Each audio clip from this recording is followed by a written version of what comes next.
I want to worship. And so I spend time to let these songs be my songs that I want to bless you with. And most times they don't even come to me because I like them. As I am worshiping, another song comes to me and, oh yes, this is the song. I don't have to think. You are giving me the songs. And so I am only singing back to you what you actually want to be sung. It made it easier. Let me put it that way. It made it easier to worship him. I mean, he gives me what to worship him with. Why the school system, the educational system works, there is a fixed time you take your child to school. System, yeah, there's right. a whatever you do. And so I decided to put a day and time. Welcome to Presley Podcast with David Vision.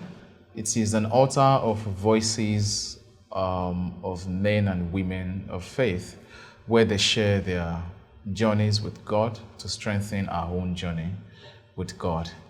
I'm your host, and in today's episode of the podcast, we have with me my sister, someone I so much love.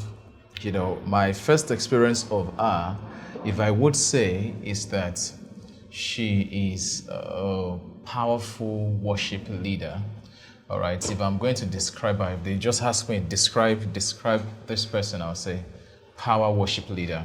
And I've had the privilege to be under administration many times, and it is always a spirit-filled moment. All right, apart from saying that she's a worship leader, there are also other things about her. She's a Bible teacher, she's a mentor, she's a songwriter, she is the founder of the Vine Bible Academy and Vine's Bible Club, equipping children and teachers with creative, life-changing resources. She also leads an online community for married women, inspiring strong and godly homes through teaching, through music, and mentoring. She has carried a refreshing message of faith, she still do, of hope and a purposeful living. Please welcome with me, Minister Sarah Agha. Thank you. Thanks for inviting me. It's a privilege. You're welcome. You're welcome. How does it feel to be here today? Well, it's new. Okay. And it's refreshing to be on the receiving end. Right. Yes, I think, yeah. Okay, I think you're the one actually giving out today because there is so much that God is going to pour out through you today, I believe. So let me give you a moment. I don't know if I've done justice to your introduction, but I would prefer you still have yourself introduced the best way you would want to. Yeah, I like to introduce myself as a Jesus lover. My name is Sarah Agha. Amedu being my maiden name, okay, which I carried for a long time, so it's still there. So anyway, right, but majorly I'm a Jesus lover. I often just think of how do I spread Jesus, as in that is my major passion. Yeah, and so if it has to be to children, it's fine. To homes, it's fine. Anyway. Okay, thank you for coming on the podcast. Thanks for inviting. All right, to start with, I said from the beginning that my first knowledge of you is that you're a power worship leader. I beg your pardon. Now, I didn't just say you're a worship leader, all right? I said there is an adjective, if we can call it that, attached to it, that you are a power worship leader. So, I've had the privilege of being under your administration many times, okay, and I want you to share with us how your journey in the worship ministry began, and let me allow you to, without asking too much question, let's start from there. I started, stage singing when I was 9 years old, and it was from the children's class in the church I gave my life to. Let me call it a fellowship, as at then it wasn't a church. It wasn't a church. So they just wanted children to come and present, and I happened to be one of them. So that was the first time And after that, I joined the choir, or rather, the church, my parents' church, came to my dad to ask him to let me join the adult choir. I was 10, and so they wanted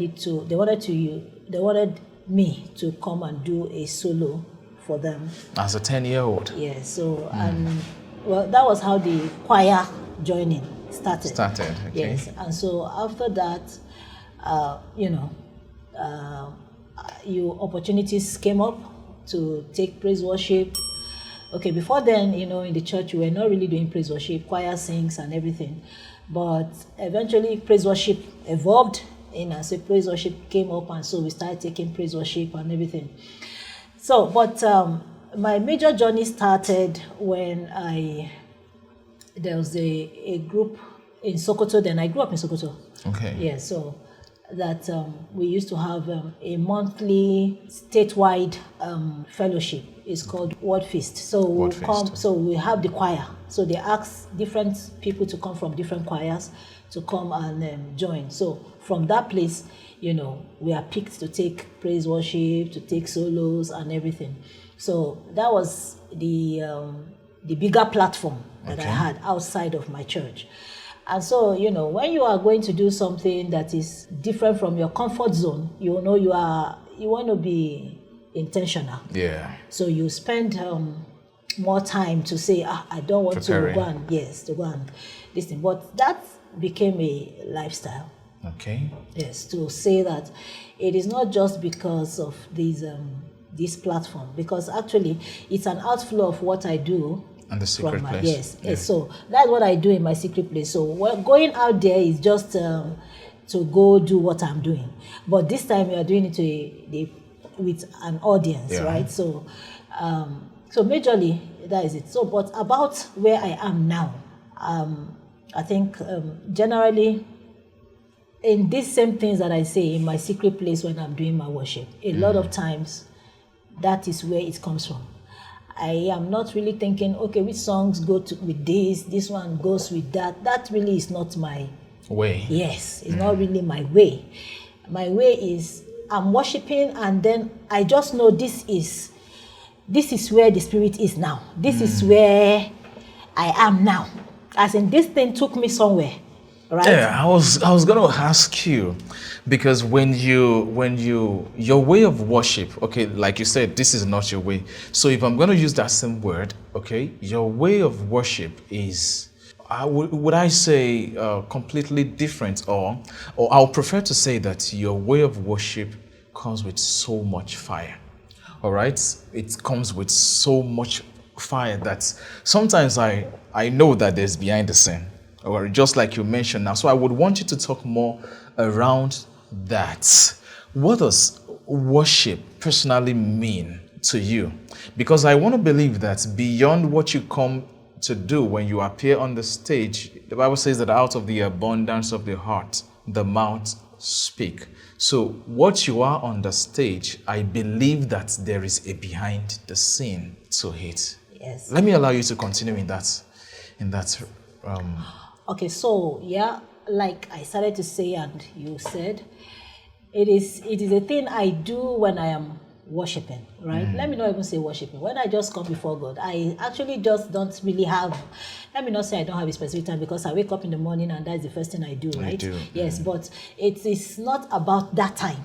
I'm walking on the street and something happened yesterday. I was on my way to work, and there's a stretch of work I take, and I actually forgot myself on the road. So I was just worshiping until I saw one Baba, turned to. So I just I have to put my face mask so that so it's not distracting for these people, right? Because I am not. It is not these people. I'm talking people on the street. Yes, and it was early morning, right? Because I go out very early. It's between 6 and like that. So it's I just felt it's my time, right? So it's the way is for me, and well, there were some other people there. So, but I wasn't really. So I now came back to myself. What I'm saying is, in having the quickness, let me say, or speed to connect with my God. I tried not to let it be because I'm going to take worship. It is going to be because I want to worship. And so I spend time to let these songs be my songs that I want to bless you with. And most times they don't even come to me because I like them. As I am worshiping, another song comes to me and, oh, yes, this is the song. And I just, enjoy the song because of late, God began to speak to me. It actually sprung from Johnson's song, the one that he said, worship is not about the song you want to sing.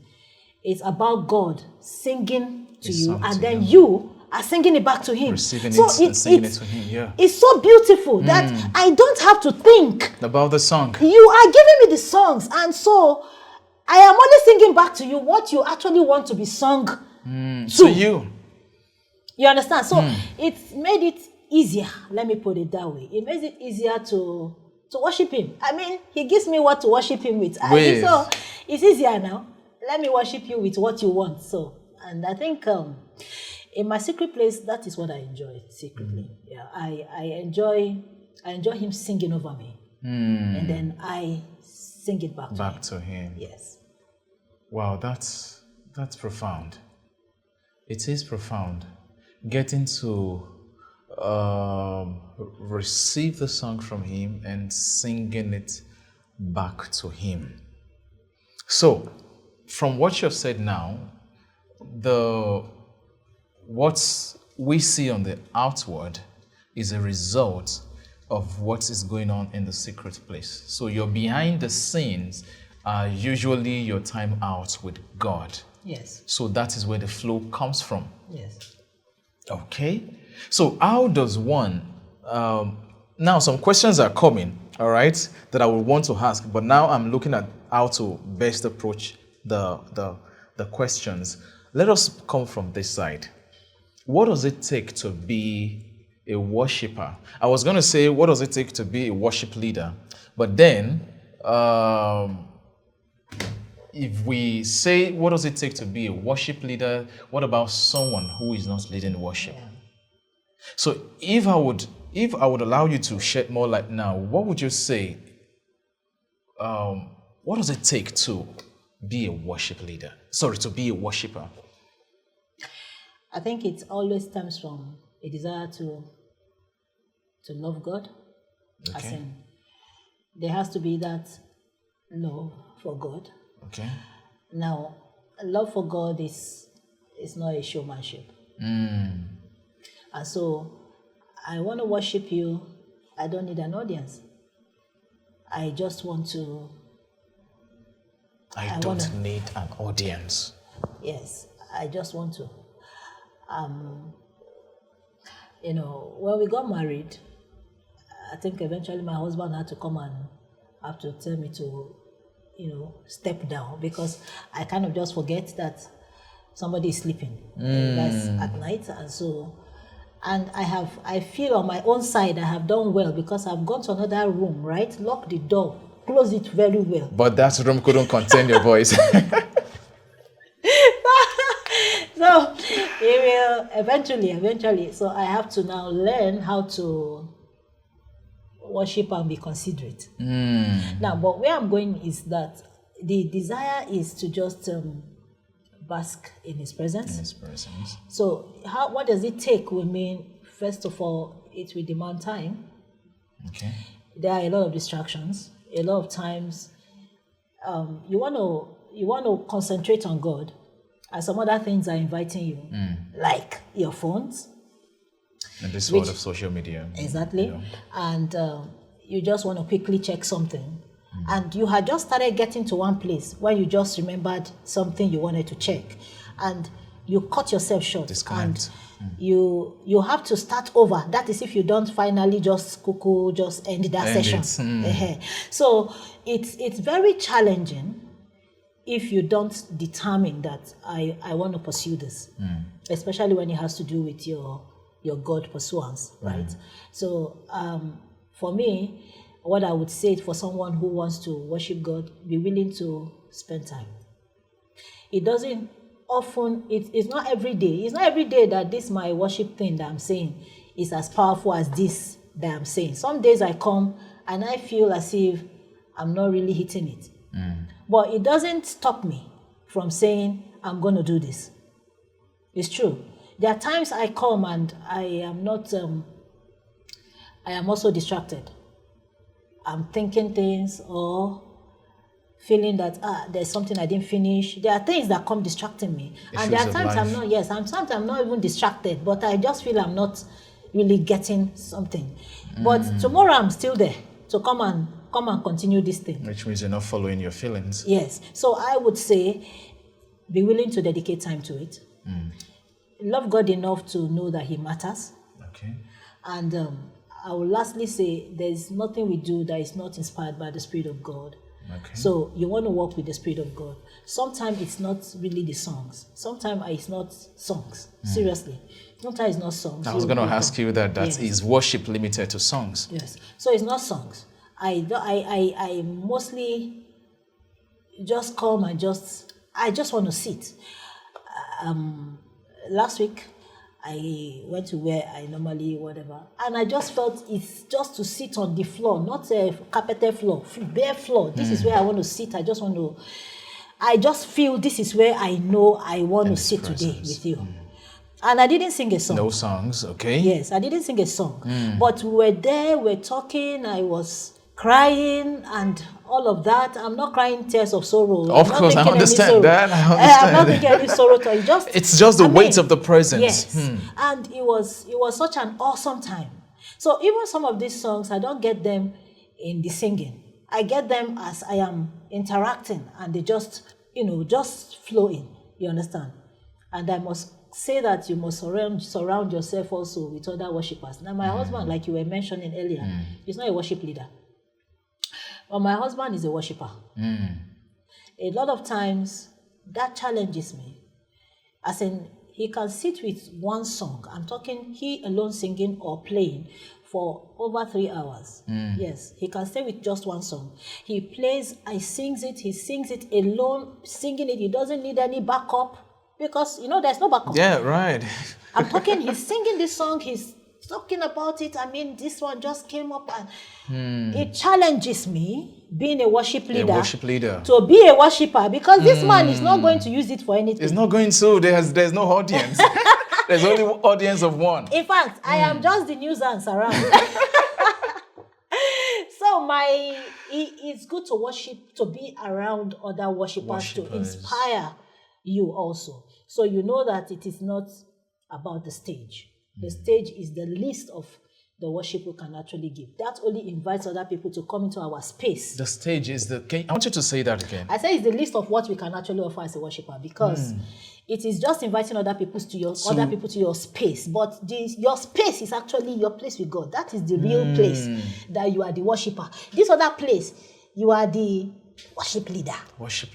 But you can actually be derailed. You may not be a worshiper when you are leading. Actually, the challenge comes up.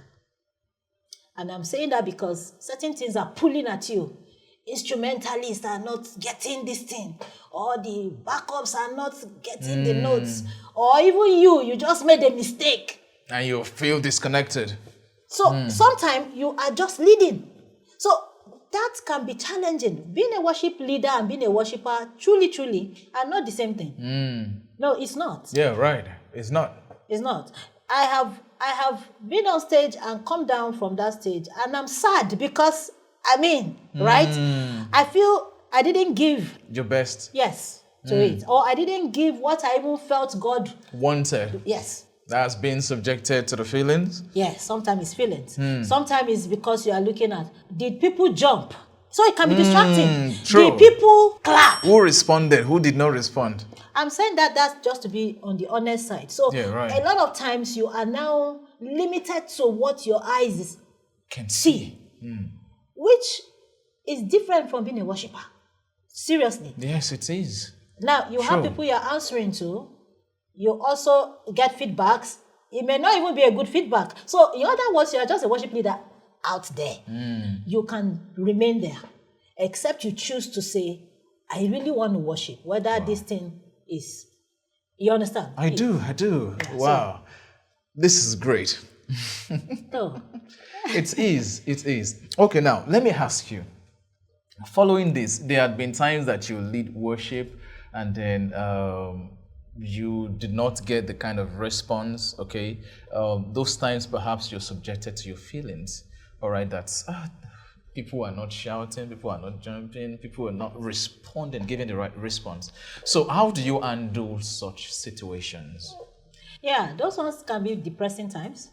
But I have also learned, I didn't come here now, as in, there were times when I had allowed myself to be really sad over it, especially when you feel it could have been better, right? Not even because of the people first. I will come to that. Okay. Just because you yourself feel I didn't give my best, or I didn't do well, or I missed something. A note or something. So you have that sorrow, right? If you allow yourself. And then there are times when you even feel what you did well, and nobody responded as you thought they will. I think I finally came to a place where I told myself certain truth. That the moment I let myself be, my worship of God be determined by other humans, I cut myself short of the blessings that should come to me. Right? So one day, one of the times, it was an encounter though. I think I was just praying about the worship. Actually, let me not say I was praying about the worship. I was worshiping, right? And then I said, I'm going to take worship on Sunday. I was saying to God, and I'm not praying about the worship session. I'm just, as in I wanted to, and I'm just like, I want to just worship, right? So, and then his explanation to me comforted me and taught me how to live well, because those things can still come, right? So that as far as I come to the place of obedience, if I am in the place of obedience, the outcome or people's response shouldn't bother me. So if I am in the place of obedience, what makes me think that he's not reaching out to them, even in the quiet of their heart? Now I am looking at the outside. They are not shouting. Yeah. I'm not seeing tears. Nobody is kneeling down. For instance, that is maybe what I'm looking at. Now, but those are the outside manifestation. What about the inside thing? But more than that, the place of obedience is my own responsibility. It's your responsibility. His own responsibility, let him take care of it anyhow. But my place of responsibility is obey. Do what I say. Do what I sent you. You understand? So, and it was a comforting place. So when I come to places when I just feel, did I, or did people, did whatever, I just tell myself, did you do what you were sent to do? As in, how it came into your spirit? If the answer is yes, then I'm good. So I just say, you just take over. So yeah, that is how I deal with it. Wow. Such a knowledge. Such a bounty. In that, with respect to that, let me ask. I think it's still in line. How would you, okay, let me put it this way now. Has there been times that you didn't feel like worshiping? Have you encountered any challenge or whatever we could call it now that worship is the last thing you even want to do? Today, Lord, I'm not worshiping. I'm not worshiping. You mean on my personal time? Yes, or on on your the stage? personal, not on the stage now, on the personal, in your own personal space. And how were you able to deal with it? Yes, many times. Yes, and it wasn't out of sorrow. It's not sorrow. I just feel I don't feel like worshiping today. But like I said, you go back. So one of the way I deal with it sometimes is I play certain messages. Sometimes I play a message. Okay. There are certain messages I have listened to over and over again. Okay. And I know that when I listen to this message, I will come back alive. Yes, it's true. So they are around me, right? Then sometimes I just play music. Sometimes, like I said, my husband is worshiping. I I let that wash over me, right? And then there are other times when I don't feel like it, and I ask myself, what is feeding this? Sometimes something must be feeding this. Either, now, let me put it this way. There are times when it is because of my own, indulgence. Okay. Now, maybe I feel like there are films that are good, right? Like yesterday I watched a film. It's not a bad film. It's a church film. But he had instructed me to not watch that film. Yeah, it's a church film. Not because it is bad, but because of the way I protect my heart a lot. So there are things I don't watch, talk about, or whatever. I just don't want to know, right? Like things like diabolical things, right? Some information that I don't need. You don't need. Yes. So when I started the first part of that film, I felt this thing may be going in this direction. Now you see, whatever I can't let my children watch, I try not to make sure I don't watch them. So I try to say, okay, so I said, let me watch the second thing and see. And then I began to see the direction it was going. But you see how these things are. They can get you hooked. Yeah, now, right. So I said, let me see the third one. Now, when I watched the third one, I knew that I had goofed because the information there is totally against these things that I say there's a quotation my children and I say, be excellent at what is good, be innocent of evil. I want to be innocent of evil. So there are things I don't know and I don't intend to know. You don't want to know. So why go into something that... So of course I forwarded those sites, right? But seeds have been sown. Yeah, true. Yeah, so when I have done things like that, there are times I come and I know I have goofed, right? So it can affect my worship time. And at those times I know it's the enemy also trying to condemn me. So I just say, Lord, I'm just sorry. Maybe sometime I would have stewed first before I now remember that I'm more repent, Kawe, and move on. Thank God for his mercy. So like that one, I lay down and I say, Lord, I'm sorry. I'm sorry. I'm sorry. This is not part of your plan, and I don't want to do this. And so sometimes like that, it can stop short my worship time. So I don't feel like it because I know that. So I'm going to deal with this issue, right? So that happens. So, thank you very much. Let us look. Let us connect that.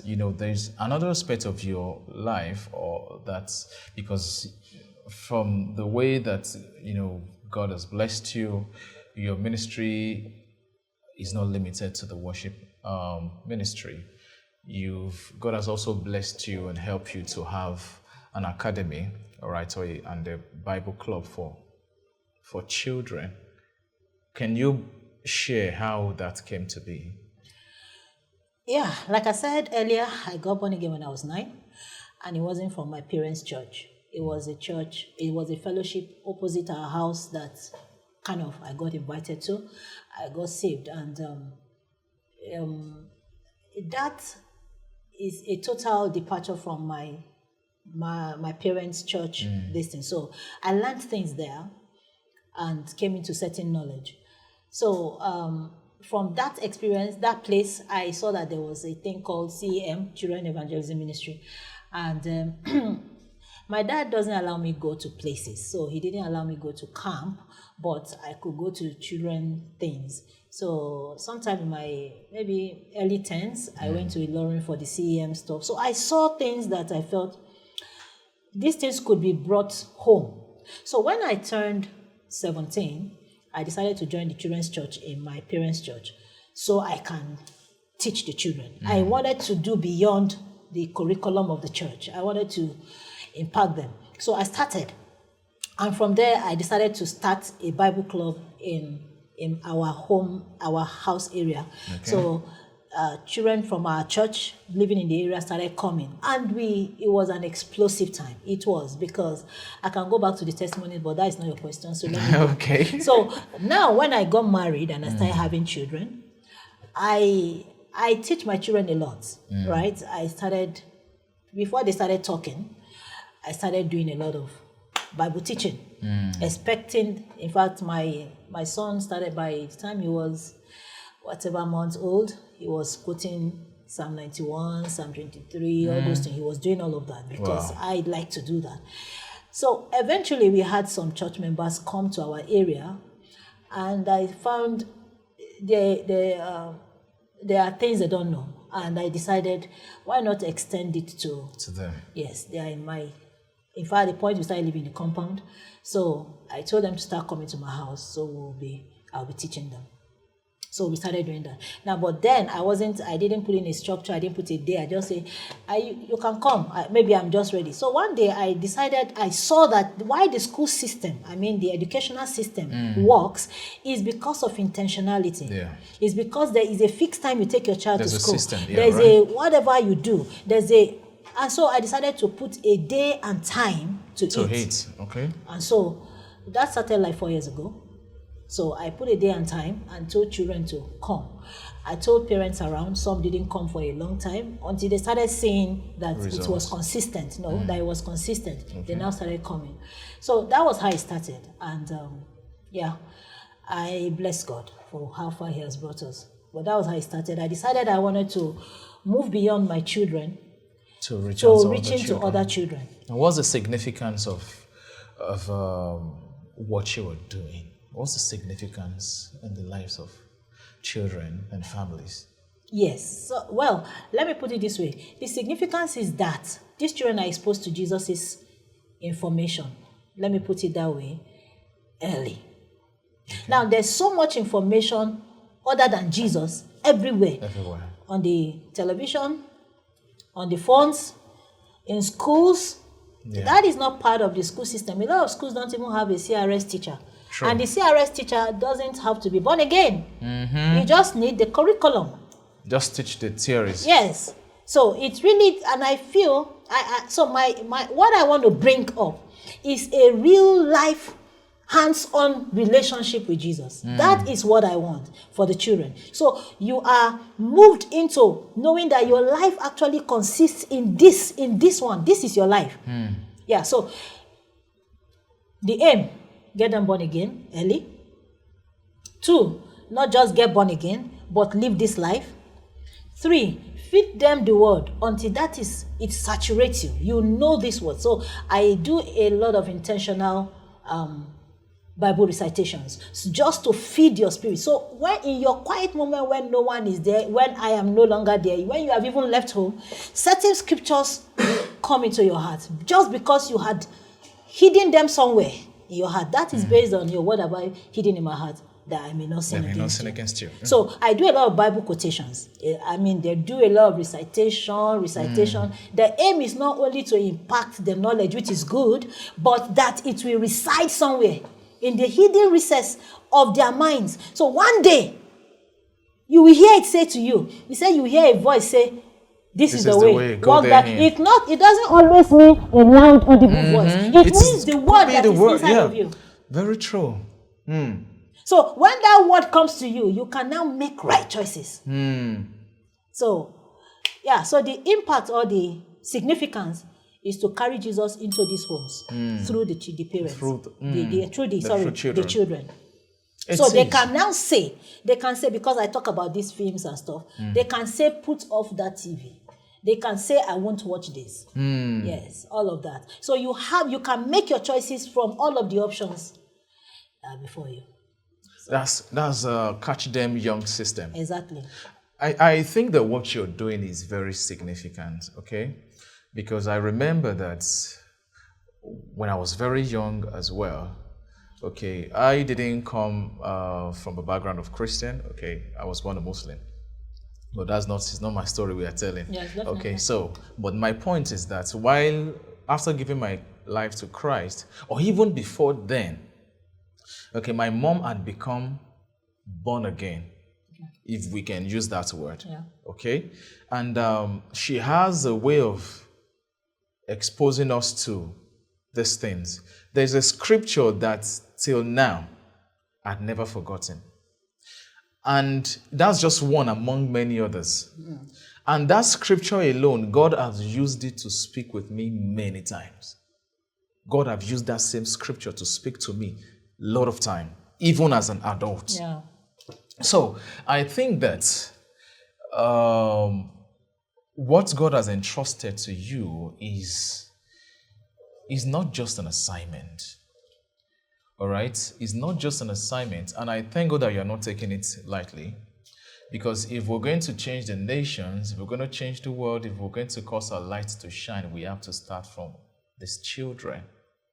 Because I think that one of the things that when we had our guest on the previous podcast, one of the things we talked about was the importance of exposing the children, the home, bringing the priesthood into the home, and then teaching it to the children. Okay, every child that is out there doing otherwise is because there is a dysfunction, dysfunctionality or whatever we'll call it now, from the house. Yeah. And you are solving that problem through this ministry. But if you look at it closely, how would you describe? Because I wanted to say that quoting the scripture is a thing. It's getting embedded into you is another thing. But of course, consistency, just like you mentioned, makes the difference. Now, do you feel that you are hitting the mark enough? Because if we look at the world where we are, like you rightly said, there are a lot of information. I know there's a burden in your heart. So I want to have that burden expressed. In the midst of, you are doing your part in teaching scriptures to these children, teaching them the things of God. But do you think that you are hitting the mark enough? So a few days ago, not days, maybe a week or so ago, I was saying to my husband how we can be impatient. There's a way I want to see my children. I'm talking about the Bible Club children. Like now, I want them to be able to stand on stage and preach, right? But nothing just happens. Yeah. Stages must be gone through. So I have a picture. If I keep this picture clear, that is what is going to eventually happen. I agree. So I am making the impact I'm making now that look like drops of water. But it's going to fill the cup. True. Eventually, keep at it. Now, like I said, my children, right, they, got exposed quite early. Does it make them not to be childish? No. It doesn't. They will be. I have expectations, feeling that this word that I've poured inside of you. It should. It should. But the truth of the Even matter Jesus is, was. the truth of the matter As a is, child. they will go through their process. I have the job of giving you the materials. He has the job of ensuring that they get planted. Abi, like Paul planted. Paul plants and Apollos watered. Yeah. He gives the increase. He The does. increase is not my business. My job, plant, water, depending on what stages we are. I plant, I water.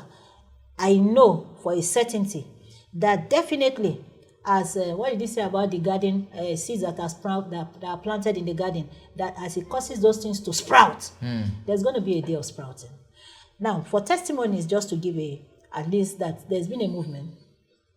A parent she came to my house actually to tell me that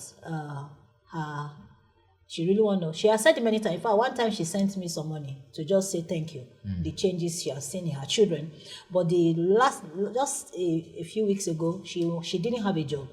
And she said her daughter will come and be praying for her, which she knew she never taught her to pray. My God. She said she'll be praying and she would tell her mommy, this God is going to do it. And she said she was going to go for an interview. She said, come pray. And they prayed. She went and she got the job. Glory to God. Yeah, so I'm just saying there are testimonies, right? Out of the mouth of babes. So it's beautiful. That's profound. In this, it's a ministry, all right? It is a ministry. I was going to say, it might sound somehow, but I was going to say that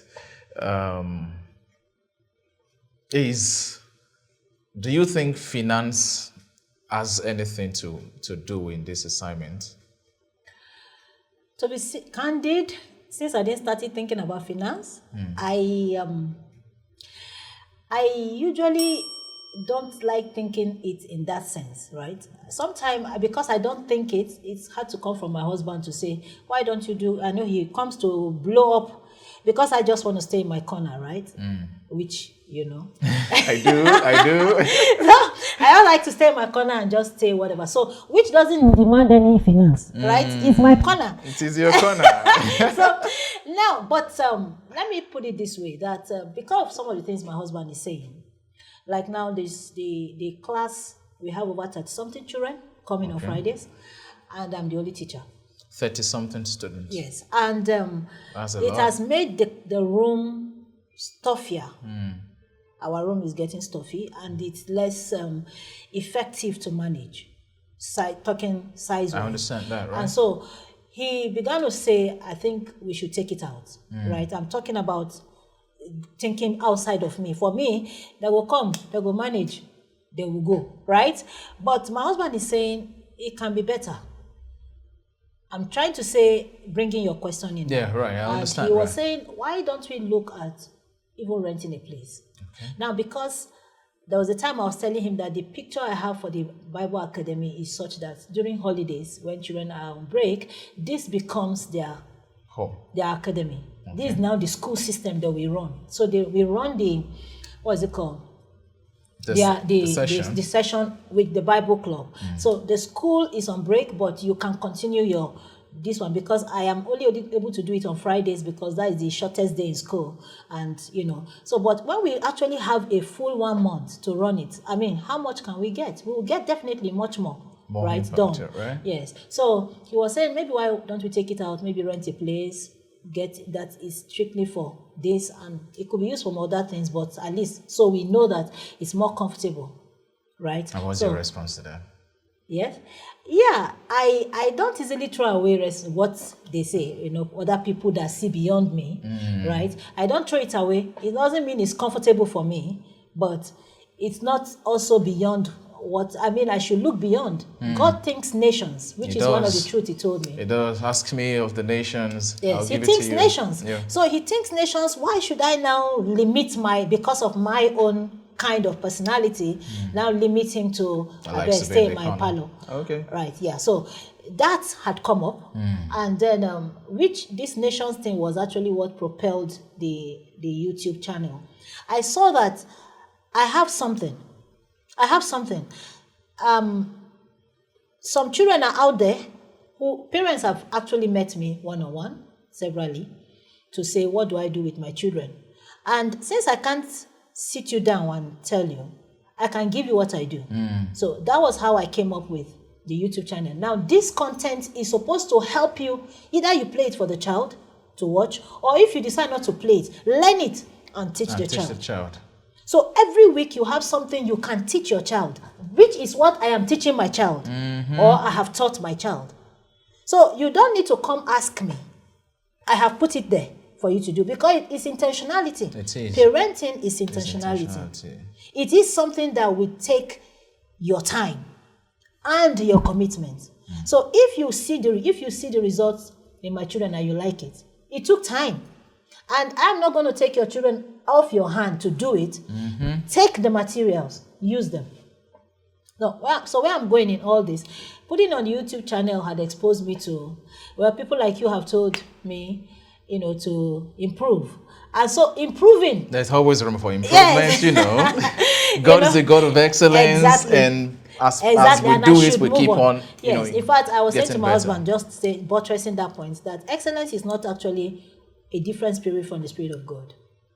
God himself is excellence. He is. So I can't afford to think that I am saying spirit of excellence. Now, spirit of excellence is not different from him. It's not. It's him. So, and I have him, I must move in the direction of excellence. Yes, ma'am. So I'm saying that to say, going on the YouTube channel I have seen that there are materials that may need me to pay them, right? So it will now mean that if I want to give the best of the best, funding may come in eventually. So, but for where I am right now, these are the thoughts that I've moved on. Let me allow you to learn now. I finished. Okay, I was going to ask because one of the mistakes I think that we Christians make is that we get too comfortable, okay, and then most time we shy away from finance, especially because of what the world is turning into.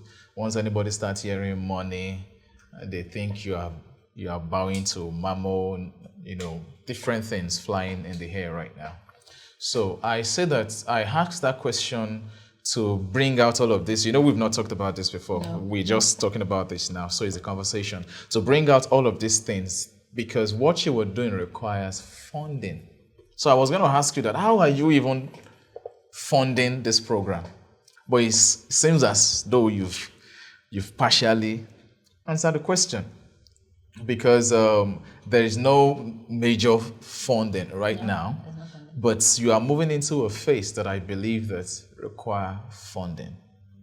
And are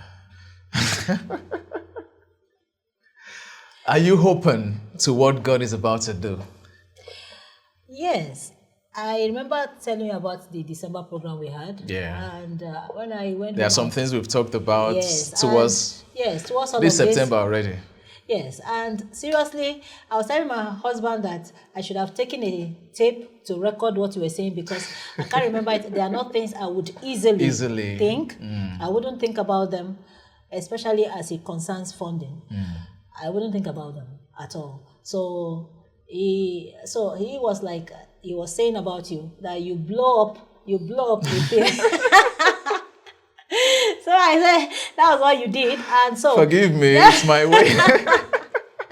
So right now, I would say yes, I'm open to funding, especially if I see, like, when you come and blow my mind again, then I will see exactly where these fundings should go. So far, it could be myopic. And it could just be comfort, right? I don't want to be pushed beyond. It could be that. But I think I am in a place where I have seen that it's about the nations. Yeah, because he actually spoke to me about it. That is God. So I am open to ideas and fundings that can make those ideas work. Yeah.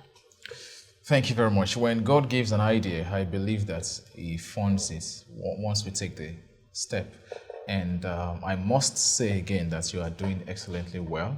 Thank you. When it comes to, just making the move. God has instructed this. He has planted the seed in your heart.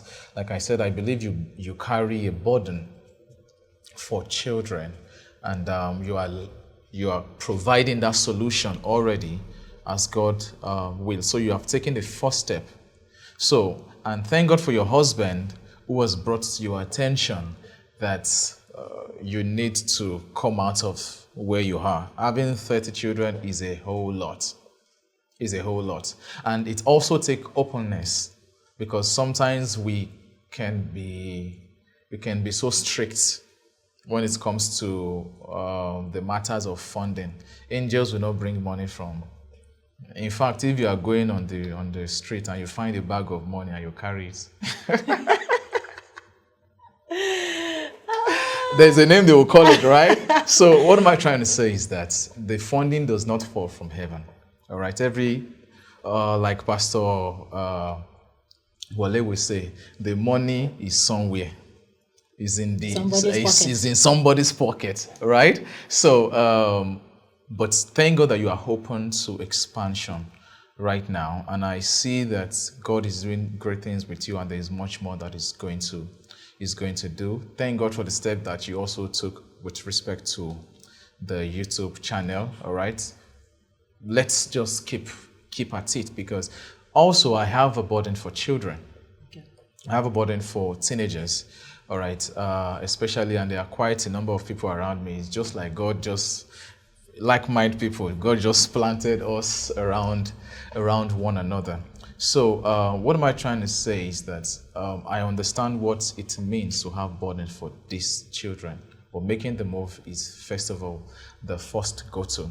And I would want you to say, I want you to give some words of encouragement to parents, all right? You mentioned a case of a mother which you probably could be 100% certain that this person is not teaching his children or our children the things of God. And no matter how much you do, you are not always with these children. So they get back to their houses. I want you to speak to parents right now, the importance of they parenting their children in the things of God, how they can be more intentional.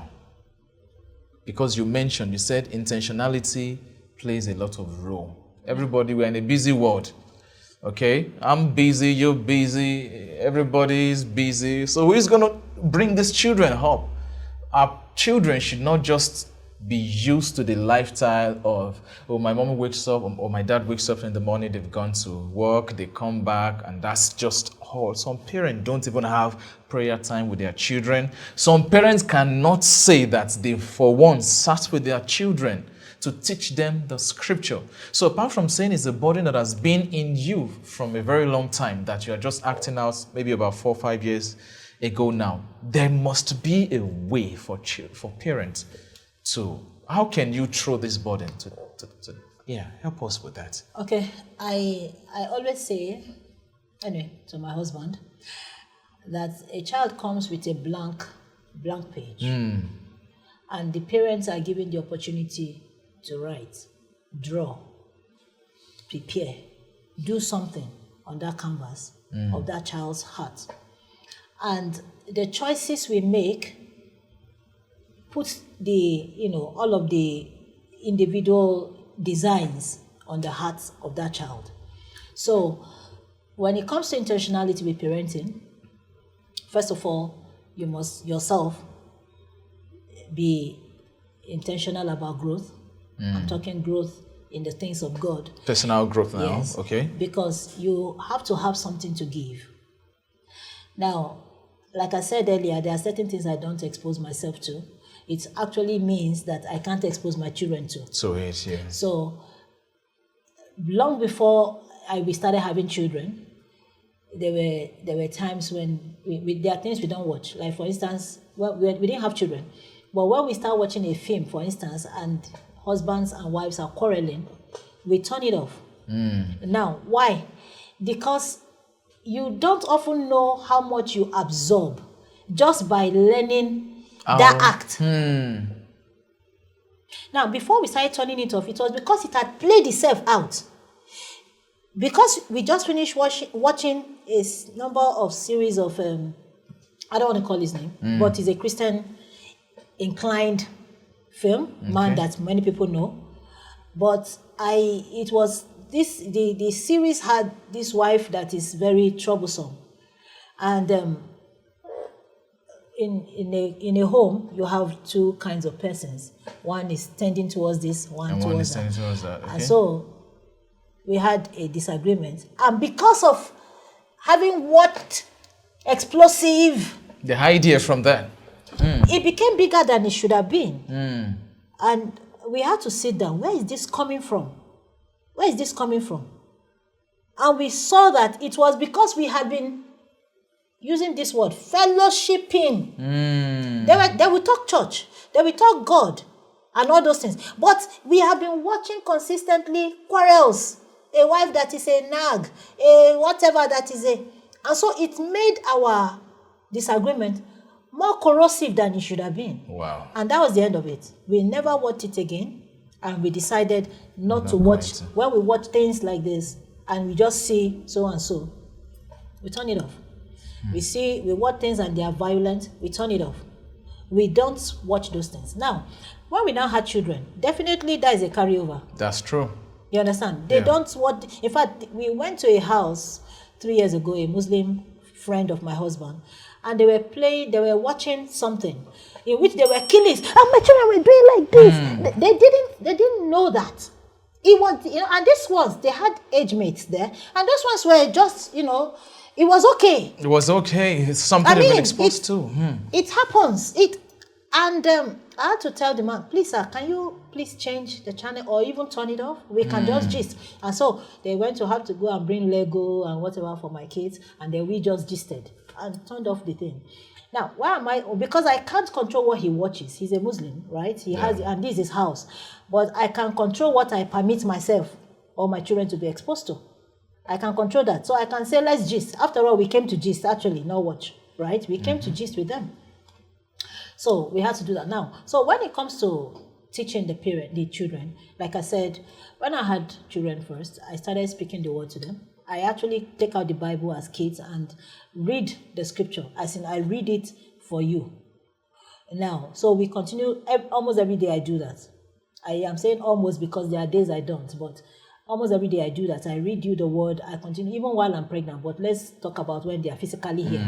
Now, so I do that. Then eventually I start giving you scriptures. I'll just say, this is Psalm 23. We may just do only Psalm 23 verse, the Lord is my shepherd only for several days until I know you are good, until you know the whole chapter. So I continue doing that until you know it. Then, because I won't stop. You don't have to pour it all on them at once. No, it's not the same time. I do that. So it may go on for a week, depending on how fast. But the more you keep doing it, the faster they get. Right? And we celebrate when you finish. I make a lot of noise about the finishing. So when I'm introducing a longer one, for instance, Psalm 91, you actually... Your children are good, actually. So if you had already done six verses, what is 16 verses? And it's nothing, right? So you continue. And so we continue to do that until you know that. Then we go to another one, added to this one. So you're not throwing away this, right? So you are going on that. Now, that is the Bible side. Now, but when it comes to the discussion side, because it has to do with a lot of explanation. Yes, you explain what is happening.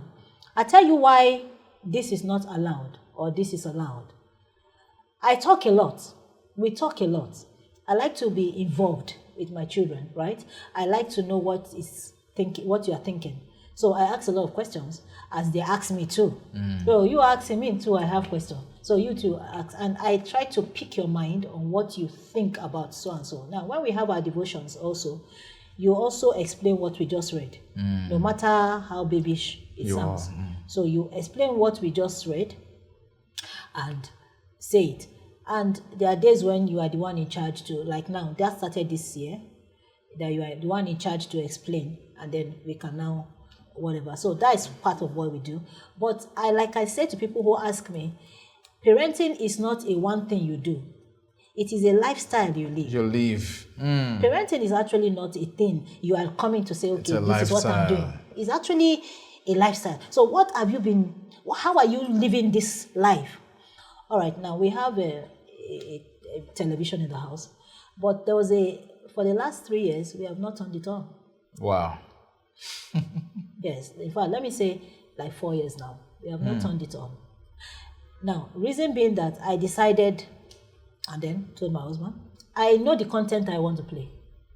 So I download what I want. I'm talking even with films, as in you understand. I'm not going to deprive you. You're regulating it. Yeah, so I'm not even saying, because, by the time they finish their adverts and do one thing, they do one thing. I don't even want to see those ones. So let me now go, we'll watch films. But I will do the choosing of the films. That's been intentional. And so we don't turn on the TV. It's there for decoration, just so we don't say we don't have a TV in the house, right? So not necessarily because TV is bad. No. But you're just trying to regulate. This is the training. One, I wanted to regulate the TV, the time, the screen time. Okay. Both for me and them. I could get addicted. Yes.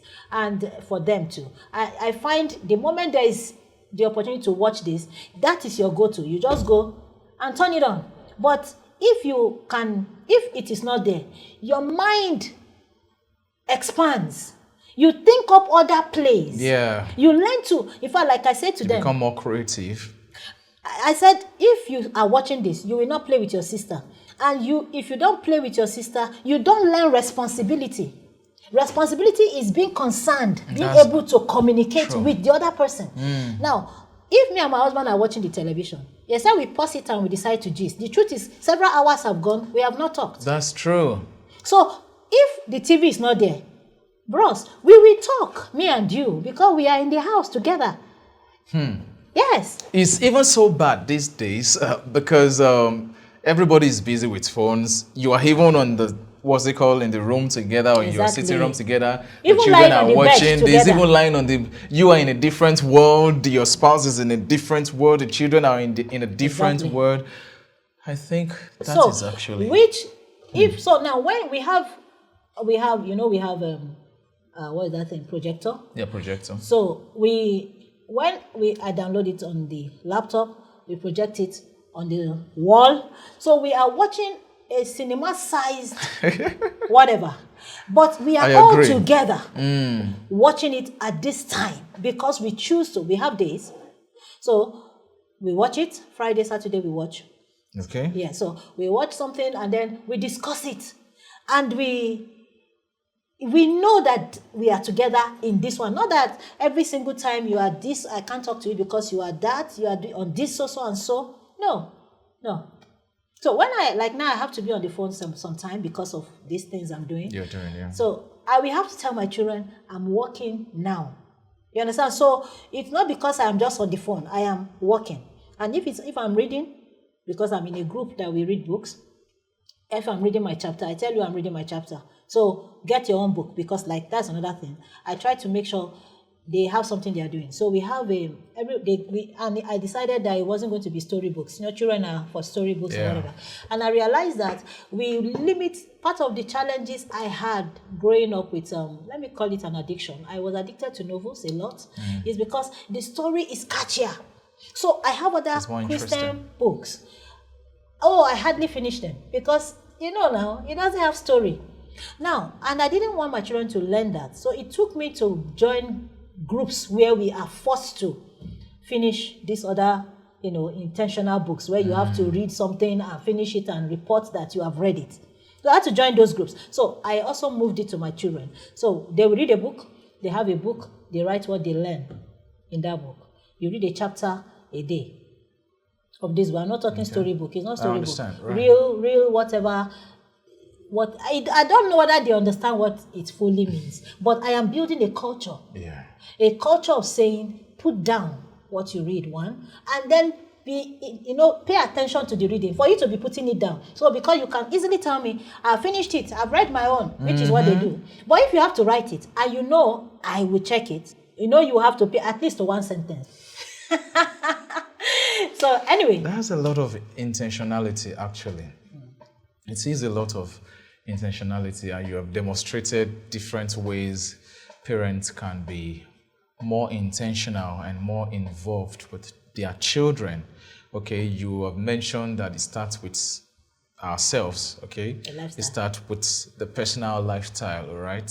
Being open to personal growth on our own because we cannot give what we don't have. Okay, out of the abundance of the heart, the mouth speak. And our characters and attitude also comes out of the abundance of what we have fed ourselves with. So which means that if we want that lifestyle for our children, we must also cultivate that. Live that lifestyle. We must live that lifestyle because children actually, they learn more from seeing than from hearing. It is what they see you do that they get to do. Wow, you've said you've equipped us with a lot in this podcast, and there is another aspect of you that maybe next time we're going to look at because we've spent a long time and we have not spent it for nothing. All right, it has been highly impactful. So if God is willing, all right, God willing, subsequently. If you also honor the invitation, we might still have you again and talk about more of these things. All right, thank you so much. You've exposed us to resources in worship. You've exposed us to children ministry.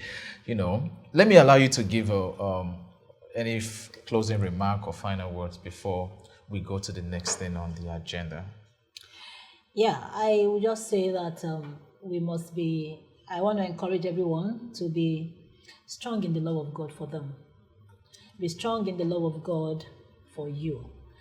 I think that has been a place of strength for me. Okay. Yes. Sometimes you feel inadequate in things you are doing. But when you are coming from a place of God really loves me, there's a strength that comes with that. I know that I am in his love. And so he gives me the strength to do even the parenting. There are times you feel, alone, especially some of these decisions. Some of these decisions are not exactly easy, not just easy, they are not known. As in, most people don't do it. So you are standing actually alone. So those that know will look at you with the eyes of you are too hard, or you are too whatever. But when I ask myself, what is the template you showed me? I'm working this with you. So coming from the place of love, I feel secured, knowing he loves me, and if I'm not getting it right, he's there to also tell me. You understand? So I think I want to say, be secured in the love of God for you. Also spend time in his presence, especially just loving him. Not requesting, just loving him. These places are places of strength. You don't want to trade them for the many other negative things you can possibly hear as you go on your journey. Thank you very much. Before we close, I'd love our viewers to know how they can connect with your resources. All right, you've mentioned that you have a YouTube channel where you dispense most of these things, resources for kids and all of that. So, you're doing so much through music, through teaching. You have women's program as well. You have a mentorship program as well. So, could you please share your social media handles and places where your resources can be found so people can connect with you? It's the sound of priests arising, souls synchronizing, hunger deep inside. So, thank you very much for joining today's episode of the Priestly Podcast. Remember that we are priests unto God, and we are called to shine his light in this dark world. So until next time, please keep your fire burning on the altar and take everything that you've learned today, make it instrumental in your worship lifestyle, make it instrumental. And with this, we're going to have kids, we're going to have generation that honor God, that serves God. Amen. Thank you very much, Minister Sarah Agha, for coming. So much. It was really a good time with you. I appreciate it. Thank you. God bless you.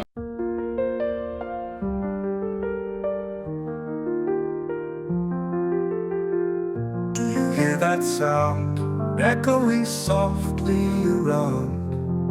It's the sound of priests arising, souls synchronizing, hunger deep inside.